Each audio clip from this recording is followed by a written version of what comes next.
Assalamualaikum warahmatullahi wabarakatuh. Apa kabar semuanya? Sehat? Alhamdulillah, senang mendengarnya. Saudara, pada hari ini kita kembali untuk mempelajari tentang mata kuliah Bahasa Indonesia. Anda sudah siap untuk mengikuti perkuliahan pada hari ini? Siap? Baik. Saudara, pokok bahasan kita pada hari ini adalah tentang jenis-jenis karangan. Anda bisa menyebutkan jenis-jenis karangan? Bisa? Baik. Saudara, yang jelas setelah Anda mengikuti perkuliahan pada hari ini, Anda mampu untuk menyebutkan jenis-jenis karangan, kemudian Anda juga harus mampu mendefinisikan berbagai jenis karangan yang Anda pelajari hari ini ya, dan Anda juga mampu membuat jenis-jenis karangan yang Anda pelajari pada hari ini. Siap ya? Baik. Saudara, kalau demikian kita akan menayangkan dan membahas tentang jenis-jenis karangan ya. Ya, kita cari dulu jenis-jenis karangan yang kita bahas pada hari ini. Baik, saudara, ya. Jenis-jenis karangan. Nah, tentu saja jenis-jenis karangan ini kan harus Anda kuasai ya. Ada karangan deskripsi, ada karangan narasi, karangan persuasi, karangan argumentasi ya. Nah, termasuk 5 jenis karangan ya yang harus Anda kuasai. Ya. Saudara, baik kita bahas satu persatu. Nah, jadi jenis-jenis karangan itu adalah karangan deskripsi, karangan narasi, karangan eksposisi, karangan argumentasi, dan juga karangan persuasi. Anda sudah pernah mengetahui jenis-jenis karangan ini? Sudah pernah mendengarnya? Atau sudah pernah membuatnya? Baik. Ya, saya yakin ada yang sudah pernah di SMA ya, yang jelas, atau di SMK Anda, bahkan di SMP juga sudah mulai ya, dan di SD kelas tinggi juga sudah Anda pelajari. Saudara, yang pertama kita bahas yaitu karangan deskripsi. Apa itu karangan deskripsi? Saudara, karangan deskripsi ini sebetulnya karangan yang melukiskan ya suatu objek ataupun peristiwa tertentu dengan kata-kata secara jelas ya dan juga terperinci sehingga nanti si pembaca itu seolah-olah merasakan ataupun mengalami langsung apa yang dideskripsikan oleh si penulisnya. Jadi ketika Anda itu mendeskripsikan tentang Pantai Mutun, seolah-olah si pembaca itu berada di Pantai Mutun, begitu ya. Ketika Anda mendeskripsikan tentang Tugu Monas, berarti seolah-olah si pembaca itu berada di Tugu Monas. Nah, seperti itu, jelas. Baik, nah ciri-ciri karangan deskripsi ini sendiri, saudara, yang jelas karangan deskripsi itu suatu karangan yang berisi perincian-perincian yang jelas tentang suatu objek ya. Kemudian ia dapat menimbulkan pesan dan kesan bagi pembacanya. Jadi kalau kita mendeskripsikan tentang kelas yang ber-AC, bisa jadi pesannya bahwa di kelas itu ruangannya terlalu dingin atau di kelas itu ruangannya terlalu panas karena AC-nya kurang berfungsi misalnya. Nah, kemudian bisa jadi kesannya apa? Kesannya bahwa ya bisa jadi karena AC-nya bisa kondusif, maksudnya itu AC-nya memang dingin dan sejuk begitu. Nah, pembaca tentu saja mengatakan enak sekali berada di ruang ber-AC begitu. Nah, kemudian saudara, tentu saja karangan deskripsi ini akan menarik minat pembaca. Mengapa demikian? Karena pembaca ini seolah-olah melihat langsung kejadian ataupun peristiwa yang dialami ataupun objek yang dilihatnya, meskipun belum pernah ia ke sana. Nah, oleh sebab itu ia berkeinginan untuk ke sana begitu, untuk melihat objeknya langsungnya. Ini menjadi minat si pembaca untuk tertarik ke objek tersebut. Kemudian saudara, ciri yang lain bahwa karangan deskripsi menggunakan bahasa yang mudah dimengerti, juga menimbulkan daya imajinasi dan daya sensitivitas pembaca. Jadi ketika kita menulis karangan deskripsi, kita itu sebetulnya mewakili apa yang kita lihat, apa yang kita rasakan, apa yang kita alami ya, sehingga nanti si pembacanya juga melihat, merasakan, mengalami apa yang kita deskripsikan tersebut. Jadi tapi pembacanya seolah-olah. Oleh sebab itu cirinya adalah membuat si pembaca seolah-olah mengalami langsung objek yang kita deskripsikan. Nah, itulah sebetulnya ciri-ciri karangan deskripsi. Saudara, jenis-jenis karangan deskripsi itu sebetulnya berdasarkan teknik pendekatannya kita bagi menjadi dua jenis, yaitu deskripsi ekspositoris dan deskripsi impresionistis. Nah, deskripsi ekspositoris ini, saudara, sebetulnya menggambarkan objek itu dengan seobjektif mungkin ya. Jadi menggambarkan objek itu apa adanya begitu. Nah, jadi kita itu mendeskripsikan suatu objek seobjektif mungkin. Nah, kemudian deskripsi impresionistis, saudara, ini kita itu berusaha menggambarkan objek itu menurut kesan kita, penafsiran kita, kesan si pembaca itu sendiri, serta sikap kita sebagai seorang bukan pembaca, sikap kita sebagai seorang penulis ya, itu terhadap objek yang kita deskripsikan secara subjektif tentunya ya. Oleh sebab itu, ketika kita berbicara masalah sikap, masalah kesan, tentu saja ini ada unsur subjektifnya ya. Oleh sebab itu, saudara, kalau pada deskripsi ekspositoris ini sifatnya objektif, sedangkan pada deskripsi impresionistis sifatnya subjektif ya. Nah, baik, saudara, kalau Anda akan menulis karangan deskripsi, rambu-rambu pendeskripsian objek yang dapat Anda ikuti adalah yang pertama, Anda dapat menentukan apa yang akan Anda deskripsikan ya. Kemudian yang kedua, silakan saja Anda rumuskan tujuan pendeskripsiannya. Kemudian yang ketiga, Anda tetapkan bagian yang akan Anda deskripsikan. Dan yang keempat ada Anda rincikan dan Anda estimasikan hal-hal yang menunjang kekuatan bagian yang akan Anda deskripsikan tersebut. Ya, jadi sehingga nanti dari rambu-rambu ini akan membuat peningkatan daya imajinasi ya, dan juga sikap si pembacanya akan muncul nanti. Pembaca akan merasa tertarik dan merasa seolah-olah berada di objek yang kita deskripsikan. Oleh sebab itu, saudara, saya berharap Anda bisa mendeskripsikan tentang objek yang pernah Anda lihat, yang pernah Anda ya alami ya, bisa jadi di sebuah pantai misalnya ya, ataupun di sebuah pulau, Pulau Pahawang misalnya, yang sangat indah dengan panorama keindahan alamnya ya, terlebih lagi dengan keindahan lautnya. Ya, baik saudara, bila Anda akan menulis karangan deskripsi saya maksud, langkah-langkah yang Anda lakukan, yang pertama, silakan saja tentukan objek ataupun tema yang akan Anda deskripsikan. Nah, kemudian ingat Anda tentu saja harus menentukan tujuannya ya, tujuan Anda menulis karangan deskripsi tersebut.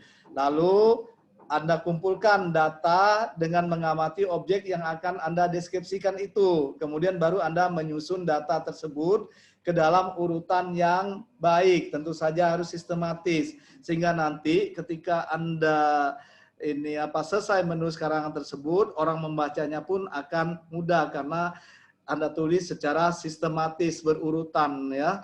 Kemudian yang berikutnya Anda pun harus menguraikan kerangka karangan yang menjadi karangan deskripsi itu sesuai dengan tema yang Anda tentukan.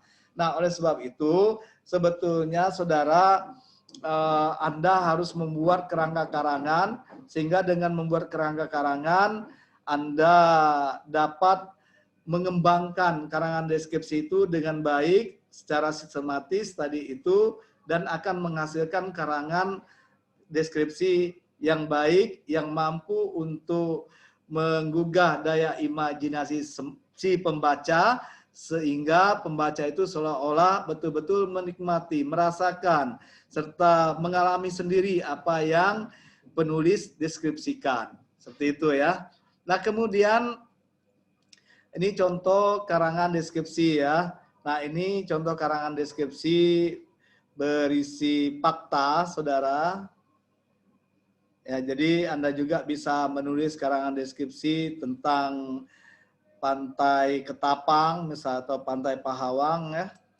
Kemudian ini karangan deskripsi berupa fiksi. Saudara, Anda juga bisa membuat deskripsi berupa fiksi ya. Ini jadi penuh dengan daya hayal, tapi seolah-olah ya ini ada begitu, ada dalam cerita tersebut. Nah, ini nanti ada kaitannya ketika Anda membuat karangan narasi ya. Baik, kita lanjutkan dengan karangan narasi. Saudara, karangan narasi itu sendiri sebetulnya adalah karangan yang menyajikan serangkaian peristiwa ya. Yang jelas karangan narasi ini menceritakan suatu proses kejadian, suatu peristiwa yang tentu saja proses ini berkaitan dengan tindakan ataupun perbuatan si tokoh ataupun manusia pelakunya ya. Maka dalam narasi ini harus selalu ada tokoh ya, harus selalu ada tokoh dan juga perbuatannya yang tentu saja berlangsung secara kronologis dalam satu kesatuan. Jadi karangan narasi ini adalah karangan yang menceritakan suatu peristiwa atau kejadian ya yang diceritakan berdasarkan urutan kronologis yang membutuhkan tokoh ya serta alur yang mendukung sebuah cerita tersebut.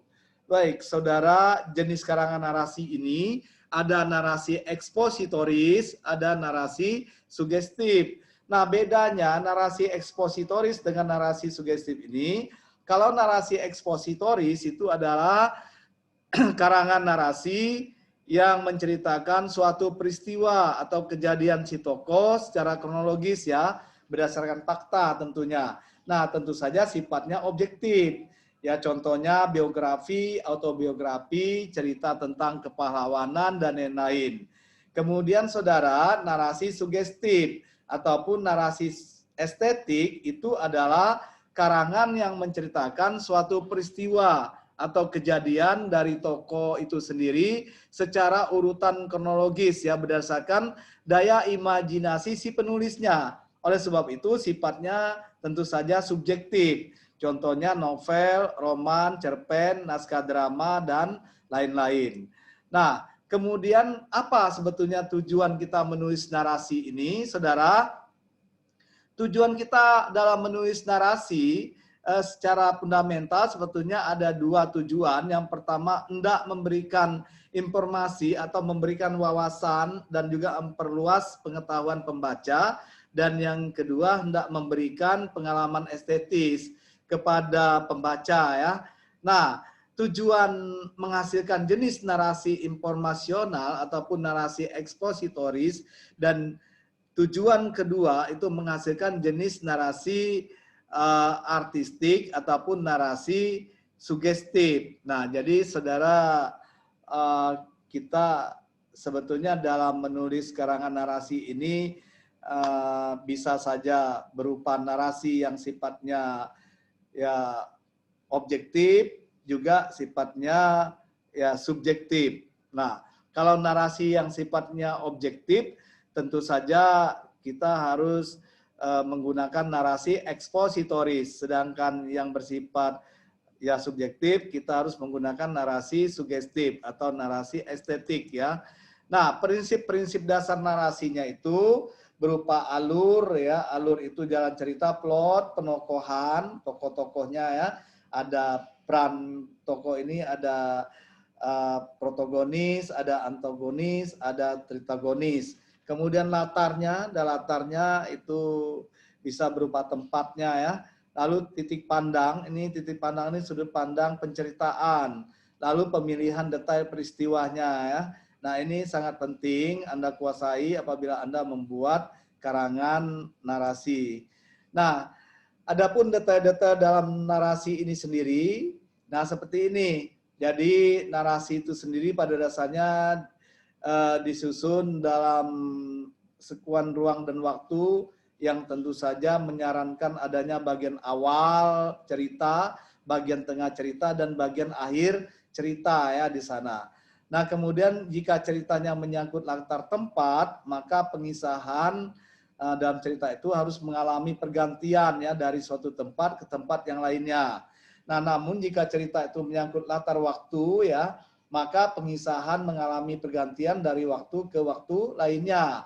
Nah, termasuk juga jika cerita itu menyangkut perbuatan, maka tokoh pengisahan itu harus mengalami gerakan dari suatu adegan ke adegan berikutnya. Nah, di samping itu, saudara dalam menulis karangan narasi ini, Anda juga bisa mengembangkannya dengan menggunakan deskripsi tadi itu ya, lalu eksposisi juga dan juga dialog. Nah, eksposisi ini tentu saja pemaparan ya atau paparan. Kemudian dalam cerita itu rangkaian peristiwa sangat penting ya. Jadi dalam sebuah cerita itu pasti ada peristiwa-peristiwa yang dialami oleh si tokohnya. Nah, semakin banyak peristiwa, semakin banyak ya kejutan-kejutan dan juga tantangan-tantangan yang dihadapi oleh tokoh, ini akan semakin membuat orang itu menjadi penasaran dan membuat orang itu menjadi gregetan begitu untuk membaca kelanjutannya. Apa yang terjadi dalam diri si tokoh itu. Orang-orang sebagai pembaca biasanya ingin sekali melihat akhir dari sebuah cerita tersebut. Baik. Alhamdulillah. Mohon maaf, batuk.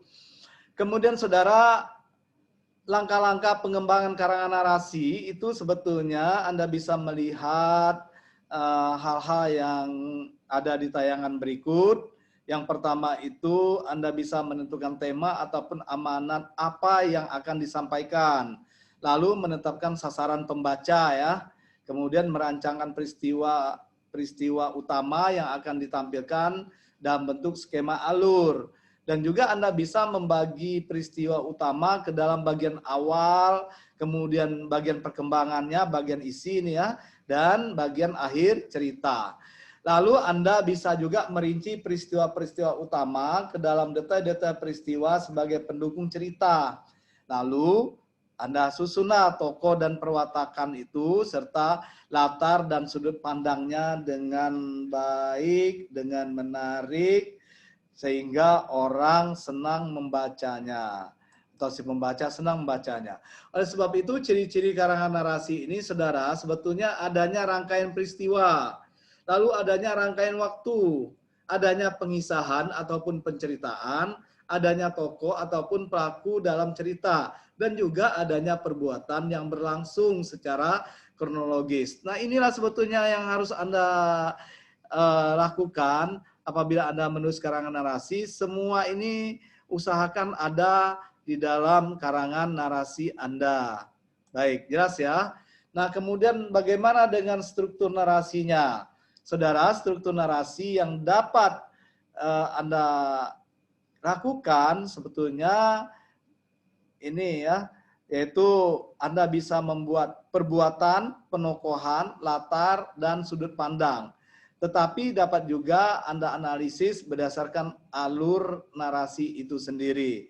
Jadi silakan saja untuk struktur narasinya bisa Anda lihat dari komponen-komponen yang membentuk narasi itu sendiri. Jadi yang membentuknya itu ya ada 4 hal ini paling tidak, yaitu perbuatan si tokoh ya, Nah, tokoh itu sendiri, penokohannya, kemudian latar, ini tempat terjadinya suatu peristiwa kejadian si tokoh tadi, dan sudut pandang yaitu cerita itu dikisahkan dengan sudut pandang orang keberapa, orang pertama kah, kedua kah, ketiga, dan seterusnya. Ya, baik. Saudara, selanjutnya karangan eksposisi ya. Nah, setelah Anda memahami karangan deskripsi, kemudian narasi. Nah, sekarang kita bahas tentang karangan eksposisi. Saudara, karangan eksposisi itu sebetulnya merupakan karangan yang bertujuan untuk memberitahu, mengupas, menguraikan, ataupun menerangkan sesuatu. Jadi sifatnya paparan ya. Makanya dalam karangan eksposisi itu sebetulnya masalah yang harus Anda komunikasikan terutama adalah pemberitahuan ataupun informasi itu sebetulnya. Nah, hasil karangan eksposisi itu sendiri sebetulnya berupa informasi ya yang dapat kita baca sehari-hari dalam media massa. Nah, oleh sebab itu eksposisi yang berupa paparan itu adalah salah satu bentuk tulisan yang berusaha untuk memaparkan atau menguraikan suatu pokok pikiran kita yang tentu saja dapat memperluaskan pandangan ataupun pengetahuan kita yang tentu saja membawa uraian tersebut ya.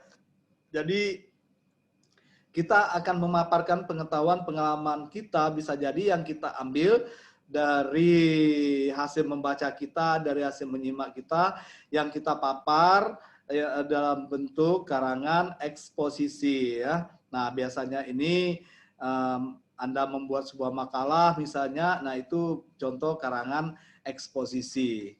Tuh, membuat makalah tugas kuliah Anda ya.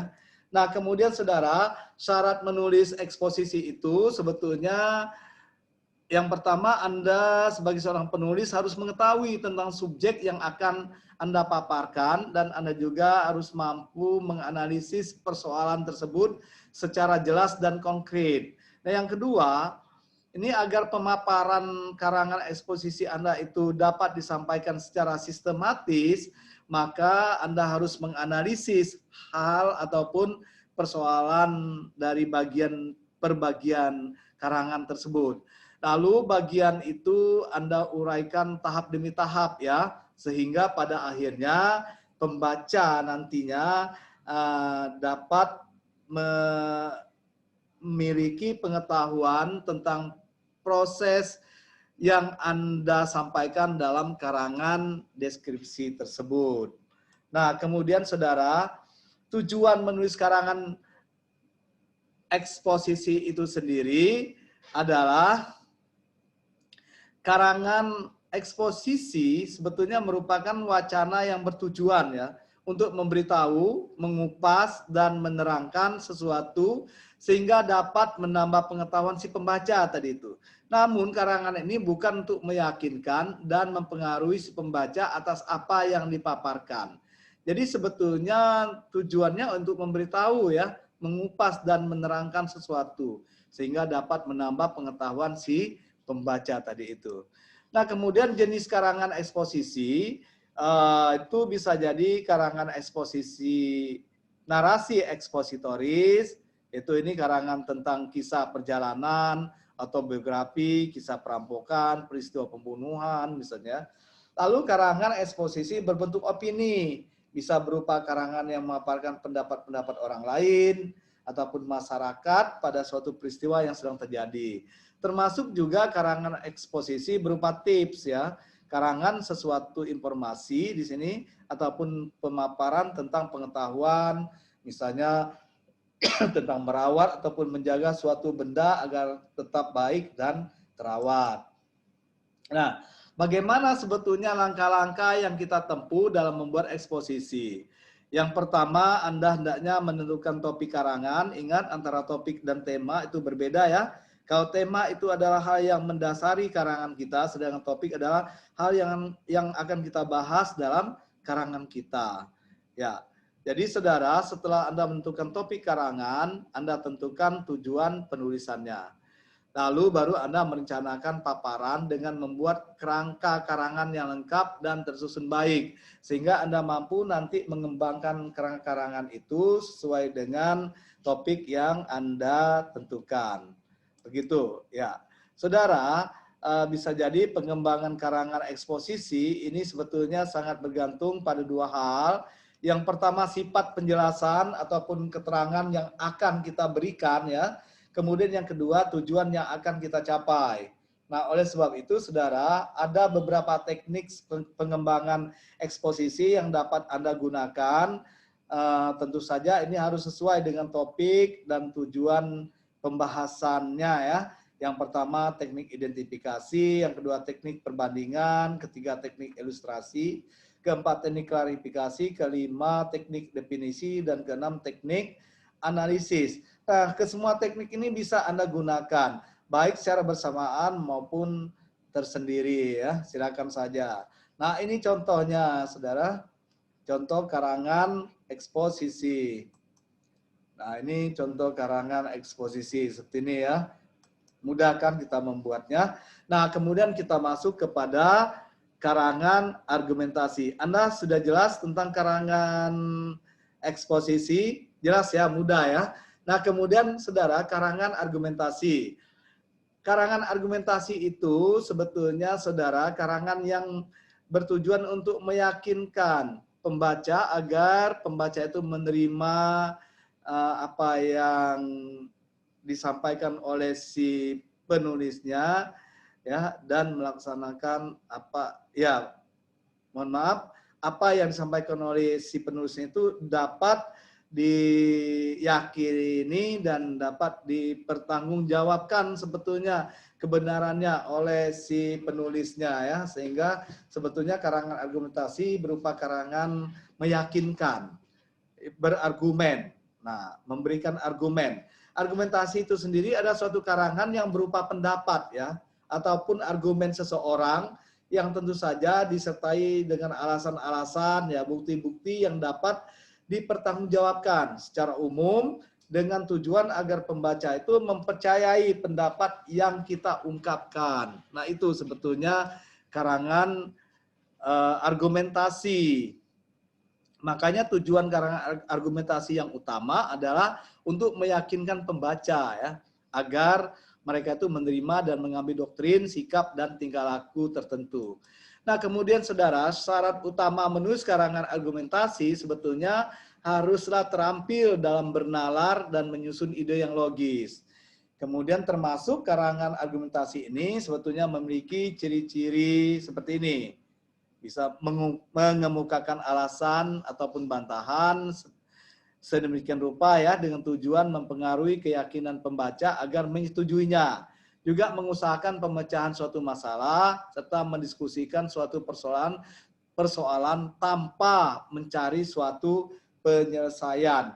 Nah, jadi saudara, karangan argumentasi itu sebetulnya tugasnya sekedar meyakinkan pembaca ini benar adanya karena dapat dipertanggungjawabkan kebenarannya.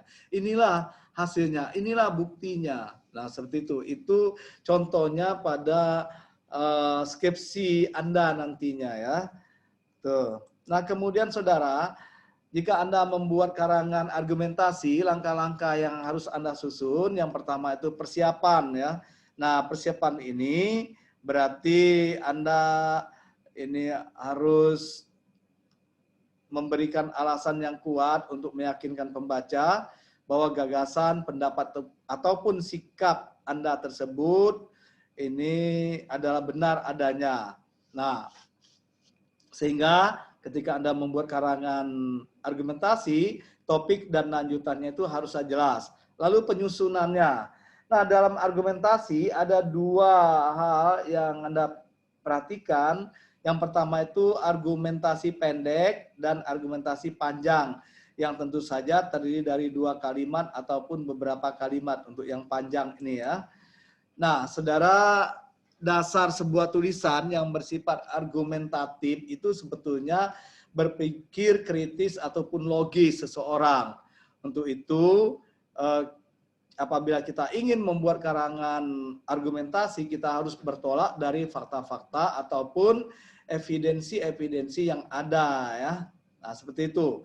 Oleh sebab itu berdasarkan kenyataan sebetulnya untuk berbicara mengenai sebuah tulisan argumentatif, tentu saja yang menjadi landasan argumentasinya adalah penalaran ataupun corak penalaran ya.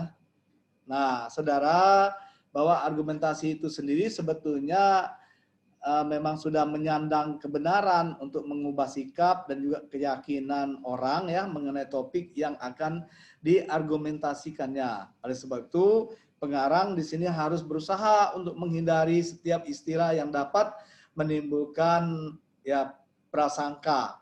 Tentu saja pengarang harus menetapkan secara tepat titik ketidaksepakatan yang akan diargumentasikan, karena seringkali timbul ketidaksepakatan itu dalam istilah-istilah ya. Nah, saudara, teknik pengembangan karangan argumentasi itu sendiri itu bisa berupa teknik induktif, teknik deduktif, dan bahkan teknik campuran bisa jadi ya, deduktif, induktif. Nah, pengembangan argumentasi induktif ini biasanya karangan tersebut kita susun dengan cara mengemukakan lebih dahulu bukti-bukti, kemudian kita ambil sebuah kesimpulan yang bersifat umum. Nah, saudara, dengan pengembangan argumentasi yang menggunakan teknik deduktif, tentu saja kita mulai membuatnya dari suatu kesimpulan umum yang kemudian kita susul uraian tersebut mengenai hal-hal yang khusus ya. Jadi kita simpulkan kepada hal yang khusus. Alasan-alasan itu, bukti-bukti yang terdapat dalam argumentasi deduktif biasanya itu berupa ataupun disebut premis. Nah, sistem penalaran deduktif itu sendiri disebut sebagai silogisme ya. Itu. Nah, bagaimana cara kita mengemukakan argumen? Saudara, sebelum seorang pengarang mengemukakan argumen, sebetulnya ia harus mengumpulkan bahan-bahan untuk diperlukan secukupnya ya. Yang harus diingat sebetulnya adalah bagaimana kita menyusun semua fakta itu ya.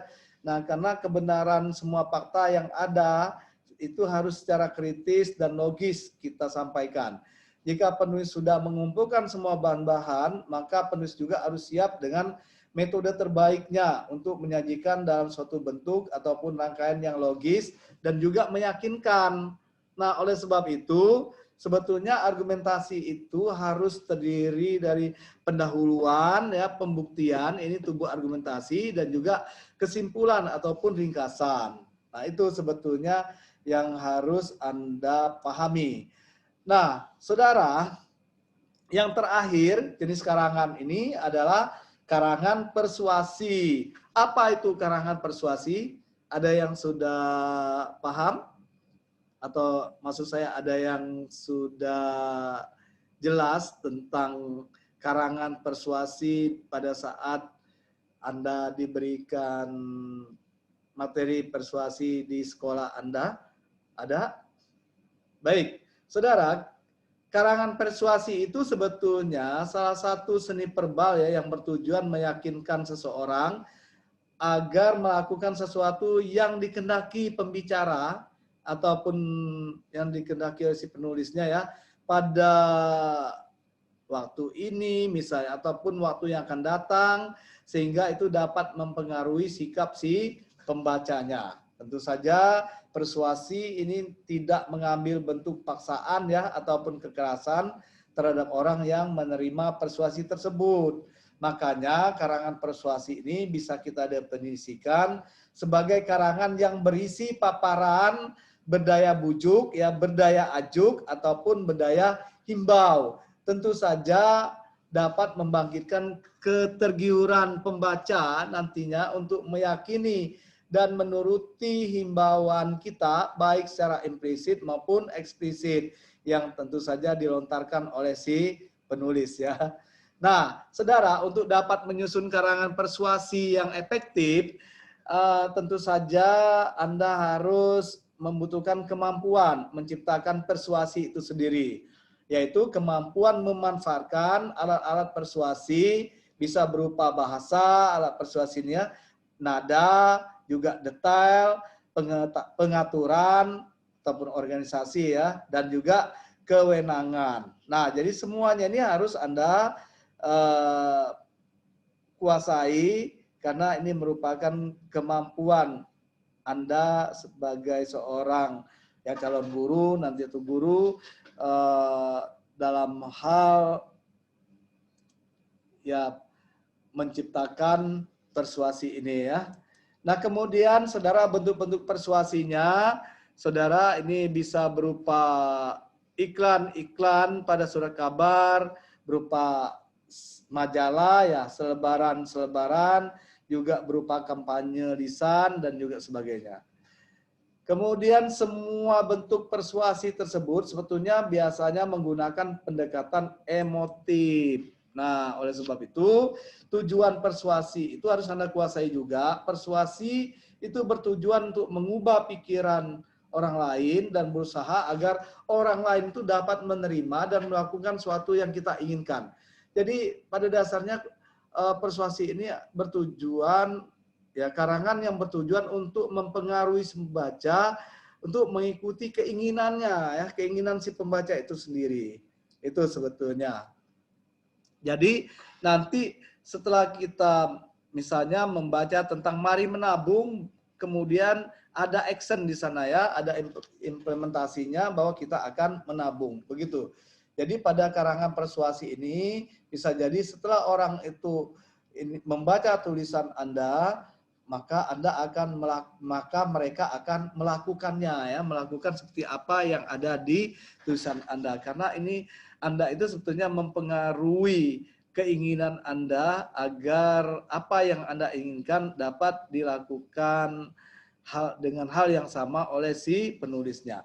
Untuk menerima dan melakukan sesuatu yang kita inginkan, tentu saja perlu kita ciptakan suatu dasar ataupun dasar kepercayaan. Nah, dasar kepercayaan ini tentu saja kita harus betul-betul yakin terhadap apa yang sudah kita tulis. Kita bisa meyakinkan mereka, bisa juga mempengaruhi mereka secara langsung sehingga keinginan kita bisa tercapai. Nah, saudara, dasar-dasar persuasi bisa berupa watak dan kredibilitas ya. Nah, di sini persuasi ini akan berlangsung sesuai dengan harapan pembicaranya atau harapan si penulisnya ya. Bila tentu saja para hadirinnya atau para pembaca itu telah mengenal watak si pembicara ataupun penulisnya. Kemudian saudara, kemampuan mengendalikan emosi. Nah, untuk mengendalikan emosi ini tentu saja sebagai seorang calon guru misalnya ya, seperti Anda, ini Anda harus memiliki kesanggupan ya sebagai seorang pembicara untuk mengorbankan emosi dan sentimen Anda ya, maupun kesanggupan untuk merendahkan emosi untuk sentimen itu sendiri. Nah, biasanya kalau kita secara lisan berarti hadirin yang ada ini kita dapat mengorbankan emosi kita terhadap mereka. Lalu bukti-buktinya. Nah, saudara, Anda juga bisa menggunakan bukti-bukti sebagai dasar persuasi Anda. Nah, fakta-fakta itu tetap merupakan faktor yang dapat menanam kepercayaan ya, tentu saja. Lalu rasionalisasi. Nah, ini rasionalisasi sebenarnya tidak lain dari argumentasi semu ya, suatu peristiwa pembuktian mengenai suatu kebenaran dan juga bentuknya agak lemah ini, rasionalisasi. Lalu identifikasi, kemudian sugesti ya, banyak sekali sebetulnya yang bisa kita lihat dalam persuasi ini. Untuk identifikasi tentu saja suatu proses yang dilakukan oleh penulis untuk menganalisis tingkat pengetahuan, ya kemampuan dan tingkat usia agar apa yang kita tulis itu dapat terarah secara efektif ya. Kemudian sugesti ini adalah suatu usaha membujuk. Nah, disinilah sebetulnya ada persuasi ini yang berupa sugesti. Nah, karena sugesti ini suatu usaha membujuk ataupun mempengaruhi orang lain untuk menerima suatu keyakinan ataupun pendirian tertentu ya, tanpa memberikan suatu dasar kepercayaan yang logis ataupun orang yang ingin dipengaruhi. Sebetulnya banyak saudara, yaitu ada lagi tentang dasar karangan persuasi ini, ada konformatis, ada konformitas ya. Konformitas ini suatu keinginan atau tindakan untuk menyesuaikan diri ataupun mencocokkan diri dengan sesuatu yang kita inginkan. Lalu ada kompensasi. Nah, kompensasi ini saudara suatu tindakan ataupun suatu hasil dari usaha untuk mencari suatu pengganti bagi sesuatu hal yang tidak dapat menerima ataupun sikap ataupun tindakan yang tidak dapat diperhatikan. Nah, kemudian untuk penggantian. Nah, ini ada penggantian juga dasar-dasar pada karangan persuasi itu ya. Nah, penggantian itu sendiri sebetulnya suatu proses yang berusaha menggantikan suatu maksud ataupun hal lainnya ya, yang tentu saja mengalami rintangan dengan suatu maksud ataupun hal lain yang sekaligus menggantikan emosi kebencian asli ataupun kadang-kadang emosi cinta kasih yang asli. Nah, kemudian untuk proyeksinya, saudara, ini ada suatu teknik untuk menjadikan suatu yang tadinya subjek ya menjadi objek gitu. Nah, untuk macam-macam persuasinya ada persuasi politik, kemudian persuasi pendidikan, persuasi apertensi atau iklan, dan juga persuasi propaganda. Saudara, persuasi politik itu tentu saja bisa kita pakai dalam bidang politik oleh orang-orang yang berkecimpung dalam bidang politik dan kenegaraan. Kemudian untuk persuasi pendidikan ini tentu saja dipakai oleh orang-orang yang berkecimpung dalam bidang pendidikan dan digunakan untuk mencapai tujuan pendidikan. Nah, kalau persuasi advertensi ataupun iklan ini dimanfaatkan dalam dunia untuk memperkenalkan suatu barang atau jasa tertentu ya. Kemudian saudara, persuasi propaganda. Nah, ini insya Allah mudah-mudahan terakhir. Nah, jadi persuasi propaganda ini adalah persuasi yang kita gunakan tentu saja biasanya oleh orang-orang dalam kegiatan kampanye ya. Nah, isinya sebetulnya bisa berupa informasi dan juga sekaligus ajakan sehingga pembaca menuruti akan kampanye tersebut. Saudara, saya kira itu yang bisa saya sampaikan ya. Sudah panjang lebar kita membicarakan masa jenis-jenis karangan. Yang jelas saya minta Anda silakan saja untuk mempraktikkannya langsung dari semua jenis karangan tersebut ya, untuk memudahkan Anda di dalam menguasai jenis-jenis karangan. Saudara, saya kira apa yang sudah saya sampaikan silakan saja Anda rangkum intinya ya. Kemudian Anda kirim ke email saya hasil rangkuman Anda, yaitu ke dalman.bangka@gmail.com. Kemudian Anda juga saya sarankan untuk membaca buku bahasa Indonesia yang ada hubungannya dengan jenis-jenis karangan ya. Saya yakin Anda juga bisa membuat karangannya. Jadi Anda silakan saja selain Anda menguasai jenis karangan, Anda juga bisa membuat ya masing-masing dari jenis-jenis karangan tersebut. Baik itu karangan deskripsi, karangan narasi, karangan eksposisi, karangan argumentasi maupun karangan persuasi.